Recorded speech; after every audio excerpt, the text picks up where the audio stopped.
A good evening to you all, and thank you for joining us here on Rwanda Television News tonight. We do hope you had yourselves a productive Thursday. Now here's a sneak peek of our edition. Members of both chambers of parliament have commended the widows and widowers of the 1994 genocide against the Tutsi who were resettled in Impinganzima nursing homes for the resilience they have demonstrated through various difficult periods after losing their family members during the 1994 genocide against the Tutsi. As global shocks continue to pressure economies worldwide, researchers and policymakers in Rwanda are searching for ways to protect growth, create jobs, and strengthen economic resilience.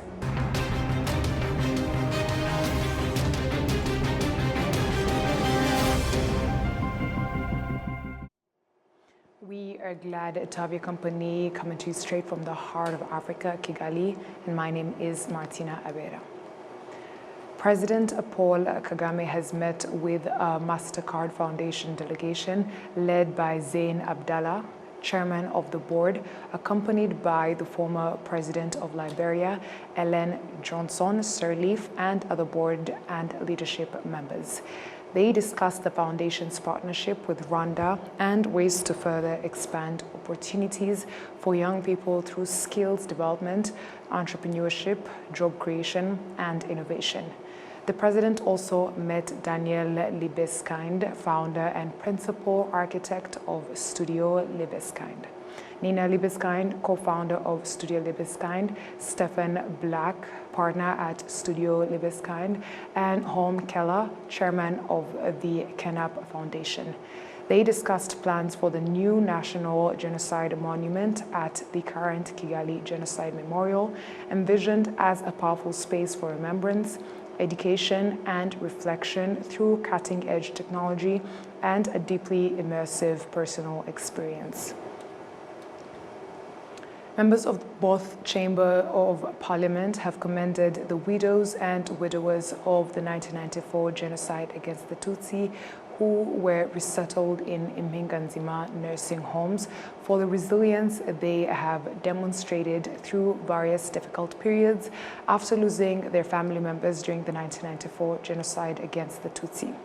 They expressed this appreciation while visiting them in different districts where they have been resettled.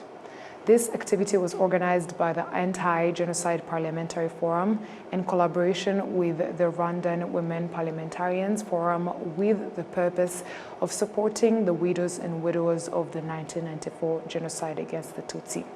The visit took place while Rwanda is still observing the 100-day remembrance period for the victims of the 1994 genocide against the Tutsi, as part of ongoing efforts to comfort and encourage them.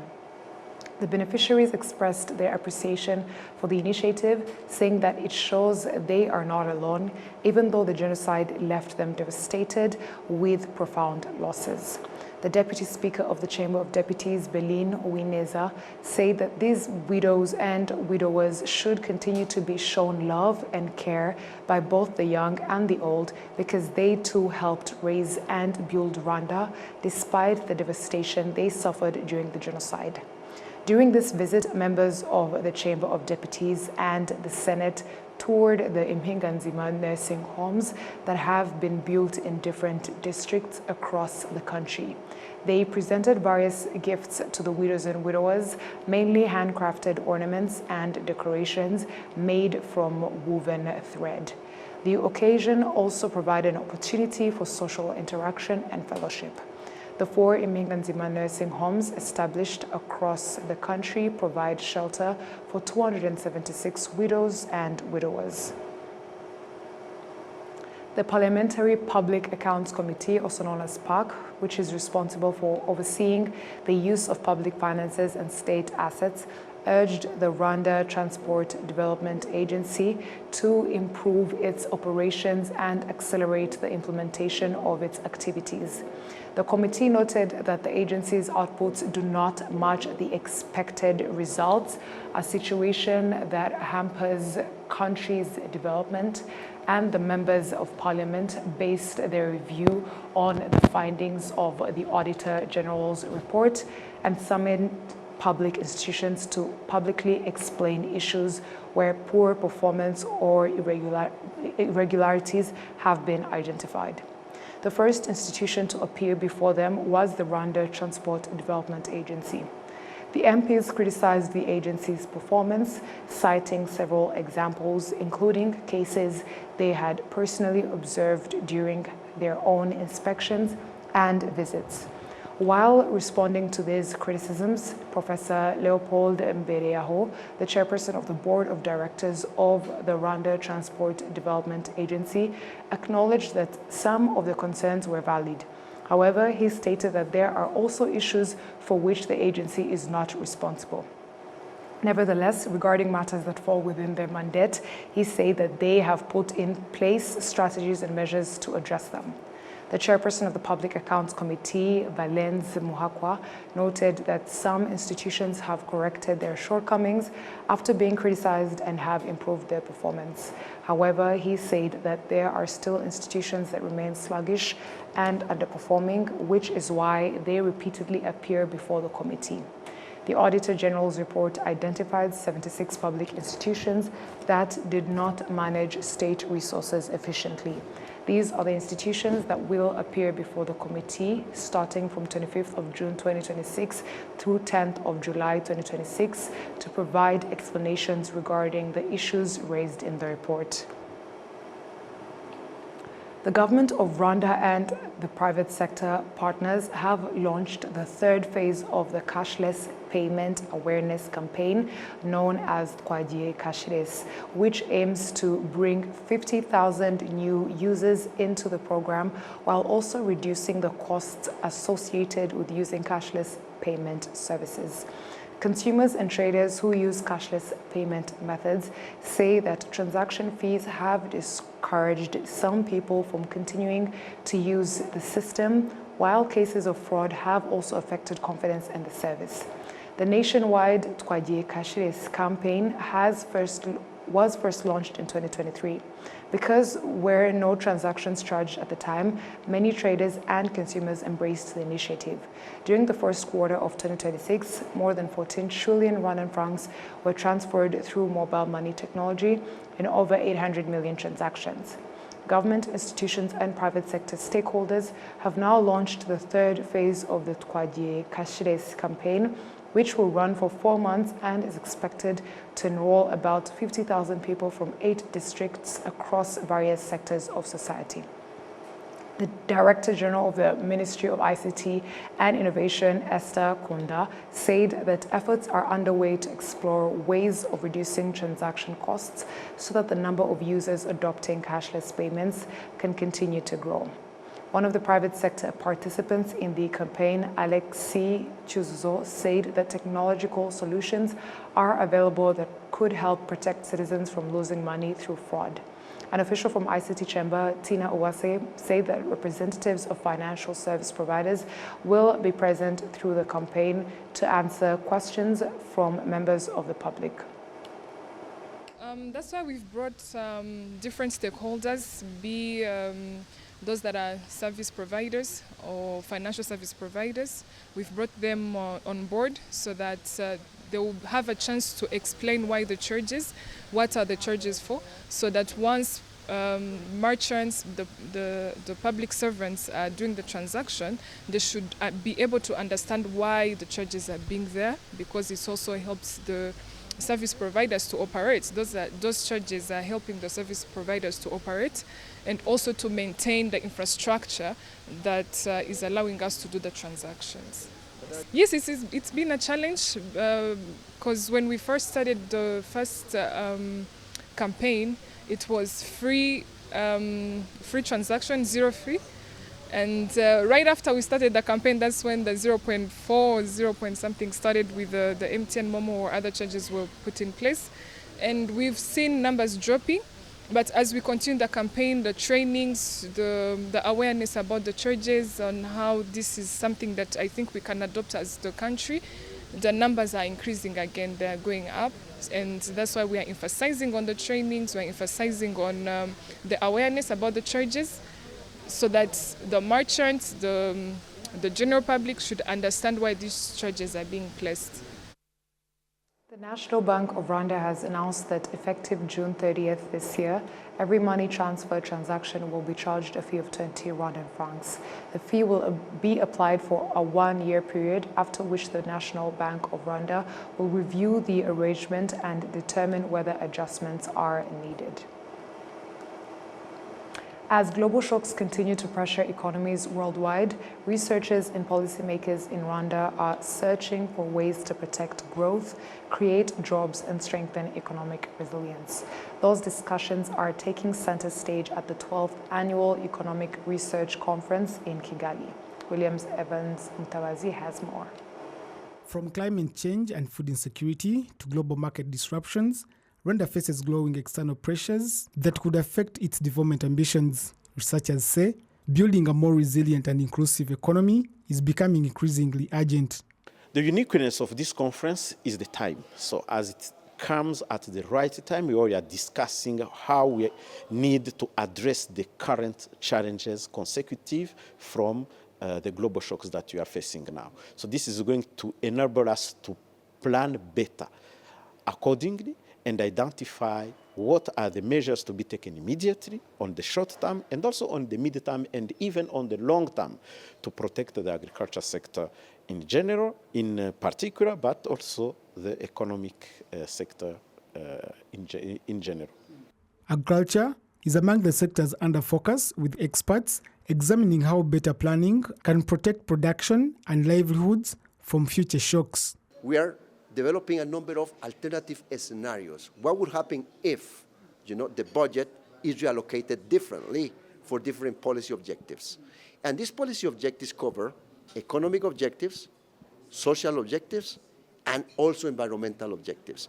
And the idea is to be able to generate evidence that eventually, in a few months down the road, we will come back here to validate with the stakeholders, such that the minister feels confident that the stakeholders are agreeable to a roadmap towards budget optimization for proper planning and budgeting. The conference is also exploring how Rwanda can mobilize more domestic resources and expand trade opportunities and create jobs for its growing youth population.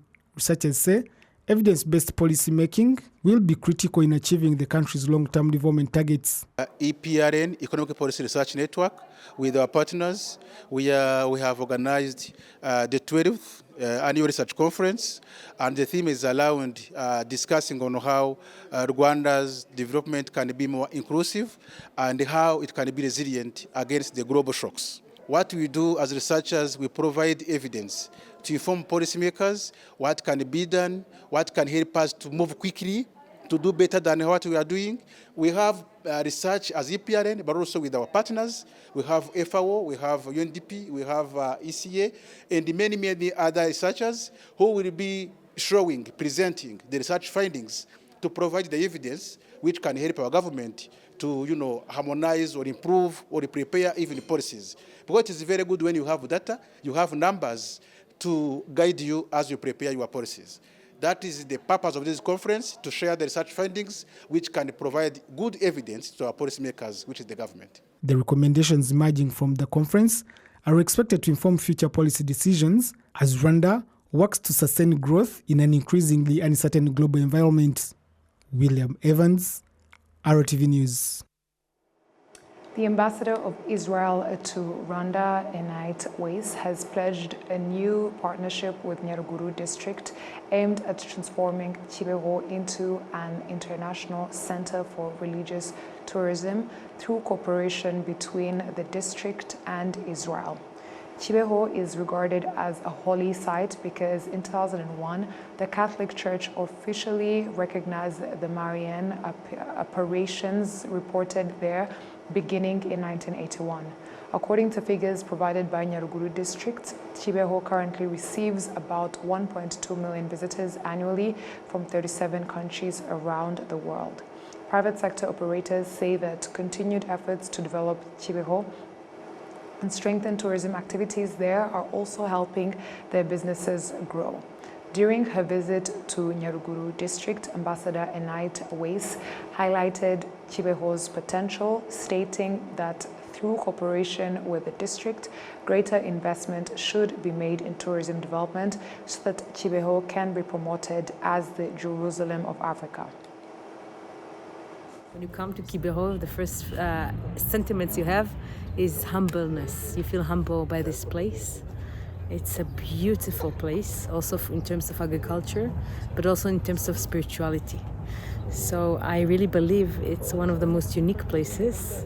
And we had long conversations with the mayor and, of course, with the church, what we can do together. And part of it is, of course, to think how to promote tourism to this place, because I believe personally, and again humbly, that the potential is much bigger even than what's going on today in terms of tourism, in terms of course, hotels, the supporting tourism, hotels and restaurants and cafes. And I think there's a lot of opportunities and options here in Kibeho. And also, you know, with the wonderful land you have here for more, which is something I'm interested in, agriculture and agribusiness. It's an initial idea that came to my mind because there is a lot of pilgrimage that's going to Jerusalem, and Jerusalem in Israel in a way is the Holy Land, but Kibeho is a holy city and a holy place. And I think the first sentiment that came to my mind is that these cities can do a lot together, from packages of tourism to even exchange ideas and have officials visiting each other. So the first thing is really to learn lessons, draw lessons from each other. That's the first part. But also to see what, of course, what was done in Jerusalem, what was done in Kibeho, and multiply it and make it here or in Jerusalem. It's, of course, I think it's a win-win. The next step, according to both sides, is to implement the discussions through concrete projects and visible actions. The Bishop of the Catholic Diocese of Gikongoro, Bishop Celestin Hakizimana, said that the relationship between Israel and Kibeho will provide an opportunity to learn from Israel's experience as a major destination of faith-based tourism. He noted that this could help further develop religious tourism in Kibeho by drawing lessons from how Israelis have successfully promoted pilgrimage sites. In addition to Kibeho, Ambassador Enite Weiss also visited the Kibeho Tea Factory, as the partnership also includes promoting agritourism. She further visited the Kibeho Genocide Memorial, where she paid tribute to more than 30,000 Tutsi whose bodies are laid to rest there. Israel and Rwanda share a historical connection through their experiences of the genocide. The Jewish people were victims of the Holocaust, during which approximately 6 million Jews were killed. Rwanda's success at the Huawei ICT competition global final is being hailed as a sign of the country's growing digital talent. With 3 Rwandan teams reaching the final and bringing home both first and second prizes, students say the victory demonstrates that Rwanda is increasingly producing graduates capable of competing with the world's best. The competition was eye-opening, to say the least. When we first joined, we didn't expect much, but as we progressed and eventually reached the global levels, we got to see the different levels at which the other participants were, and we also got to compete with them and challenge ourselves, which was really, we appreciate that opportunity. Specifically, I, along with my team, we competed in the cloud track, cloud being setting up and delivering cloud services such as databases, servers, and whatnot on the network instead of physically. So what we did was mainly just setting it up and competing in how efficiently we can do it.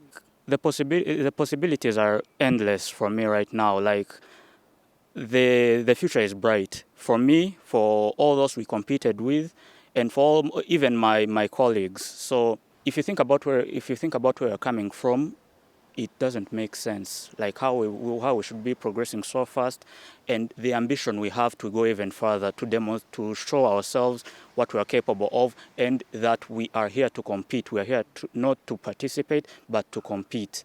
So yeah, the award for me personally means a lot, from where I come from, where I plan to go, and where I want us as a country to be heading. Yeah, it seems like the future is bright if we continue along this path. Among more than 220,000 participants from over 100 countries, Rwandan students emerged among the top performers at the Huawei ICT Competition 2025-2026 Global Final in Shenzhen. Participants attending the 4th African Forum of National Preventive Mechanisms Against Torture and Other Forms of Ill Treatment taking place in Kigali believe that sharing experiences among African countries is one of the most effective ways to eliminate torture on the continent, particularly torture and ill treatment affecting women and children in correctional facilities. We have more. The fact that prisons and detention facilities were historically designed primarily for men, while today women and children also come into conflict with the law, is one of the reasons why the 4th African Forum of the National Preventive Mechanisms Against Torture, being held in Rwanda, is focusing on the rights of women and children in detention. The chairperson of Rwanda's National Commission for Human Rights, Providence Umurungi, stated that inspections carried out in correctional facilities across the country indicate that the rights of these groups are being respected and protected. Participants of the forum emphasized that the importance of sharing experiences and the best practices among the country's own measures taken to protect the rights of women and children in correctional facilities, noting that such changes can help eliminate cases of abuse and mistreatment wherever they still exist. It is important for NPMs in Africa to share best practices and lessons so that we can implement those in our respective countries to change these challenges that women and children face in detention. I can touch on one aspect where the president of Rwanda said that in Rwanda, women before they're released, they go to what's called a halfway house. And in this halfway house, they are able to leave during the day to either go work, to visit family, and that assists with reintegration. I think in a lot of African countries that doesn't happen. The president of the African Network of Human Rights Institution and chairperson of the Human Rights Commission of the Kingdom of Morocco, Amina Boyak, stressed that women and children accused or convicted of crimes must always retain their human dignity and fundamental rights. More than 120 participants from institutions responsible for preventing and combating torture and other forms of ill treatment in 15 African countries are attending the 3D. UNDP representative for Benin, Titus Osandina, has highlighted growing cooperation between countries such as Rwanda and Benin, saying the real test for the continent lies in political will, institutional continuity, and the ability to turn partnerships into practical results. If this was to spread around, we get what you're doing in Benin to Rwanda to Kenya to South Africa in terms of impact long term. What do you see? Yes, it's a good example that we are witnessed in Benin.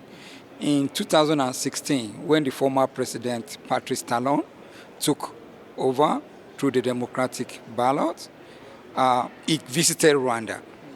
He visited the president Kagame at that time, and they had a discussion. And they agreed on certain areas of development, including tourism, digitalization, commerce, agriculture, and those areas that, okay, we've learned a lot of things from here, I'm going to implement it over there. And I tell you, he did. You see, Benin today is on trajectory of development. First of all, physical development. They didn't have resources. The only thing that they had in Benin is cotton. That's agricultural product. You know the raw product doesn't attract much. But with the little that they have, with the help of international financial institutions like the World Bank, IMF, the UN, through the technical cooperation, they were able to make good progress. When you see Benin in 10 years, it's totally different from the Benin of old. I'm from Nigeria, so I know Benin when it was before 10 years. But I know Benin of today because I live there and I work there. It's a totally different ball game. They have invested the little that they have and what they have with the support of others, and with the examples of Rwanda, they're able to grow. In fact, actually, Rwanda also, the president here, President Kagame, also visited Benin in 2023, to see how far they have gone. So there's a lot of cooperation between the two countries. Now, what makes the difference is the leadership, political willingness, by the leader, which dictated the tone for the followers to follow. Benin has gone physically developed, continue to grow. Then digitalization, numeric approach to issues, and every other aspect is developing. And they are following the steps of Rwanda. And what Rwanda has done here in terms of tax management, they have implemented even beyond in Benin. So it doesn't depend on how much resources, but the willingness to invest the resources that you have, that the country, we call sovereign, resources that the country have. If they're able to invest it properly, and then they will attract more resources from outside.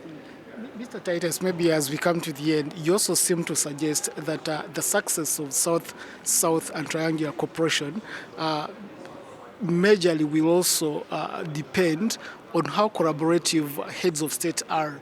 And of course, that sometimes is a very big issue in Africa. From where you sit as someone that is working with UNDP, but also as an African, if you were to make an appeal to African leaders, especially in terms of South to South and Triangular Cooperation, what would you say to them? I will suggest, and I recommend strongly, that there should be that cooperation. Government goes, government come, there should be continuity. We should stop, all the African leaders should stop that. When I come to the government, I condemn the previous government, because there's continuity. Where there's something we normally say in Nigeria, military go, military come, the system remains because the civil service continue to hold so the same thing, institutions is key. They should encourage the institutions that they established to flourish. Even though it was established by the former government, they should continue the objective to realize that. In Africa, leadership is key. African people love their leaders, they follow their leaders by tradition and all that. So if the leaders can continue the development that even their predecessor started, whether it's political opponents, whether it's military, whether it's civilian, just continue the good things and modify if need be to the reality of each country today. So I recommend strongly to all leaders in Africa to continue good governance and to continue the sustainable development. The partnership, like I mentioned earlier, is key. There's no island that can develop by itself. We need people, we need cooperation, and we need to share our challenges. Let's share challenges with people around, with the countries around you, and with other countries elsewhere. When we do exchanges, not by mouth speaking, let us execute it like Benin is doing, like Rwanda is doing. Implementation is key.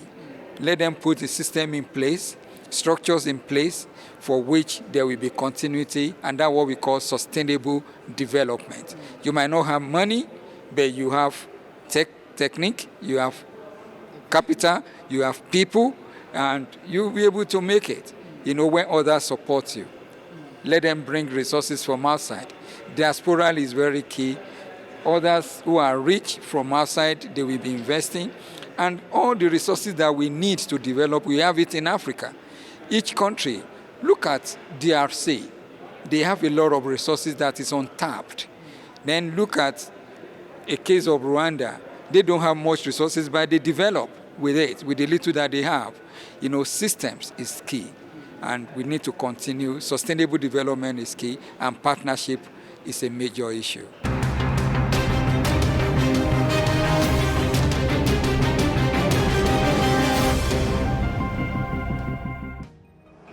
On that note, we've come to the end of tonight's English News Bulletin. On behalf of the news production team, thank you for sticking with us on RTV News. My name is Martina Herrera, and until next time, stay safe and have a good night.